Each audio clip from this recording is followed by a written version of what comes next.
Hello and welcome to my channel. Today we're going to be talking about understanding number systems for computing, and that includes understanding the decimal system in a way you may not have been exposed to before. The decimal system, binary, octal, hexadecimal, these are all number systems that computing systems use, and I'm going to show you a way to easily convert between them. You might be surprised at how many people answer this question incorrectly. Initially, you may find some of my examples rudimentary. However, I work through the decimal system first and establish a format for representing the number system with explanations before I move into the other number system.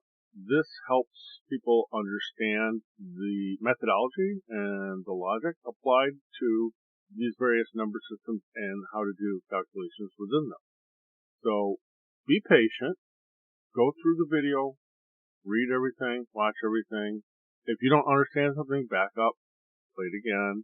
But for the most part, this methodology will help you in the long term. Focus on a row at a time. The base 10 system is broken into ones, tens, hundreds, thousands, and so on into infinity. 10 to the 0 is 1. 10 to the 1 is 10. 10 to the 2 is 100, etc.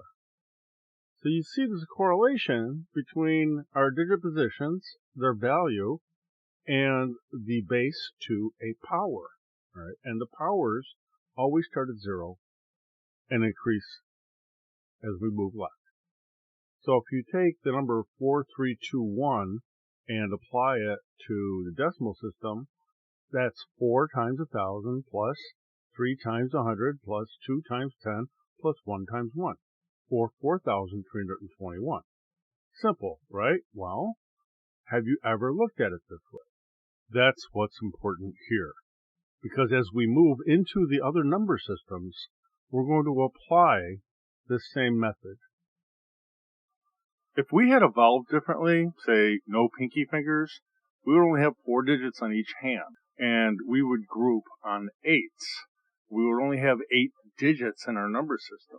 And every time we reached 7 in a digit position, we'd move to the next digit position and start counting again. This is the concept that will be applied consistently across all the number systems. Applying the same method as we did in the decimal system to a base 8 number system, you can see that the digit position values are radically different. 8 to the 0 is 1, and that's consistent across all number systems. Whatever the base of the number system is, to the 0 is equivalent to a value of 1. The following columns, 8 to the 1 is 8, 8 to the 2 is 64, 8 to the 3 is 512.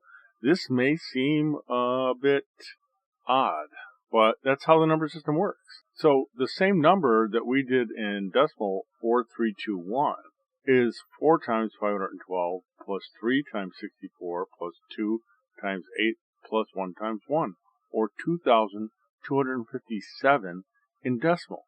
This concept, as we apply it to hexadecimal and then eventually binary, I'm going to show you some patterns and some things that will make more sense of this, but also allow you to do some of these computations in your head without having to use a calculator or some other type of method. Another freak of nature, and instead of having 5 digits on each hand, we have 8. That would lead us to a base 16 number system. We would group on 16. And because we do not have digits in the decimal system that represent a value higher than 9, we borrowed letters from the alphabet, A through F.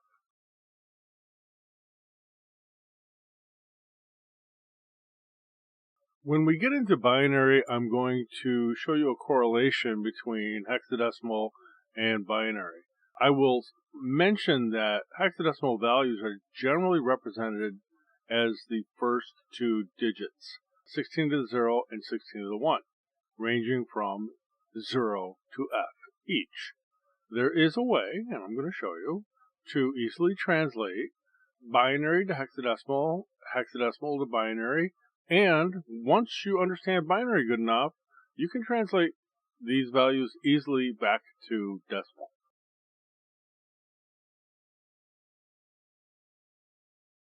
Computers do all of their calculations in binary. Binary is surprisingly the simplest of the number system. With only 2 digits, it's relatively easy to calculate the decimal equivalents. All you have to do is remember how many times you've doubled a number. It tells you how many digit positions you've traversed. With 8 bits, you can represent any value from 0 up to 255. That's 256 different values. Computer circuitry has logic gates. These logic gates are true or false, 1 or 0. That's the correlation between binary and the actual circuitry in the computer. Let's learn to count in binary using just the first 4-bit position. As you go from 1 to 2 to 3 to 4, as you can see in this little matrix here, you see that we keep hitting boundaries and we have to add another digit to get to the next value. And just like in decimal, you go from 0 through 9, and then you have to go 1, 0. As you're counting higher, you go 1, 1, 1, 2, 1, 3, all representing another round of grouping until you reach 99. And then you have to go into another digit. Binary works the same way, only it does it much quicker. It goes very quickly into the next digit position. You now see 1 through 4, 5 through 8. Imagine counting up to 15. I want you to try figuring that out. I don't think it's going to be that hard, but essentially you'll have all ones in those 4-bit positions, and that would be 8 plus 4 plus 2 plus 1, which is 15. So the maximum value you can represent, with 4 bits of data is 15.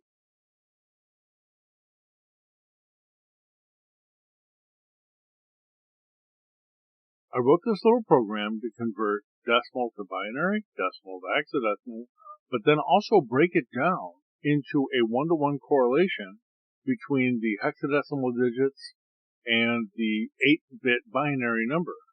This was the most efficient way to show you the patterns I've been talking about, the bit boundaries or digit boundaries in the number systems. So this is going to run from 0 to 255. Watch the whole thing. Believe me, I speed it up so that it doesn't take forever, and you might want to go back and watch it again.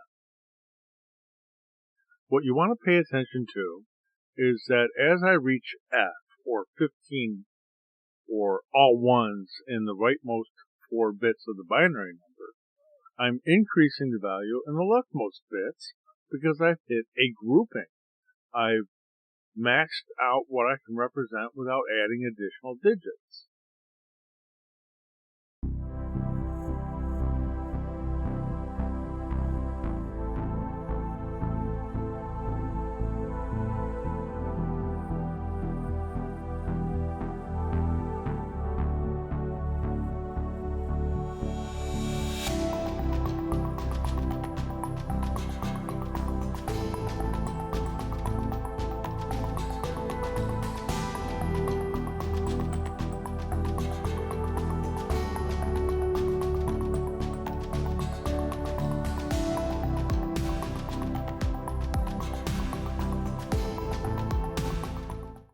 A little homework for you. Get yourself into Excel and build your own binary, hexadecimal, decimal conversion system. All you have to do is understand how Excel does powers or exponents, which is the caret symbol, and Excel has functions like dec to bin, which converts decimal to binary. And what's nice is you can specify the value or the cell that contains the decimal value, and then how many digits you want to see. So if you want to see an entire byte, you can say 8. If you want to see, 4 bits, you can say 4, and it'll give you the output of whatever that decimal value is. Also, there's a dec to hex, which converts decimal to hexadecimal. Again, you can specify how many digits you want to see. Now, there's something here I want to show you, and that's how to figure out what the binary value is of a decimal number by just doing simple subtraction, right? All you have to do is memorize that the leftmost of a byte is 128, and then it goes to 64, 32, 16, etc. It's halving each time. So I just picked a number by random, 179, and I said, okay, 179, is that greater than 128? Yes. I turn the 128 bit on, and I subtract 128 from 79, I get 51. The next column is 64. Is 51 greater than 64? No. Turn that to a 0. Go to the next column. Is 51 greater than 32? Yes, it is. Put in a 1. Subtract 32 from 51. Your result is 19. Okay, go to the next column. 16.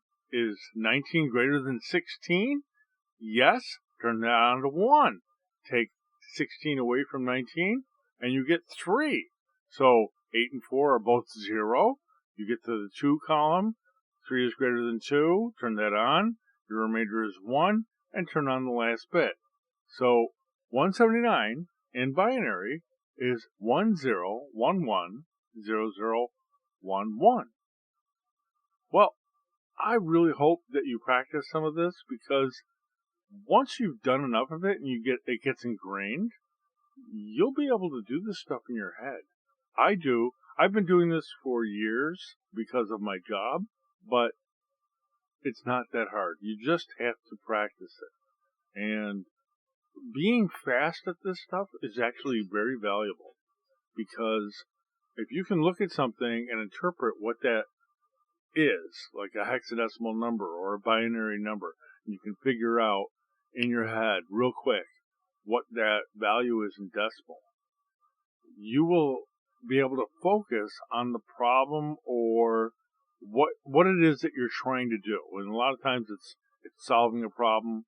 A lot of times it's maybe programming something.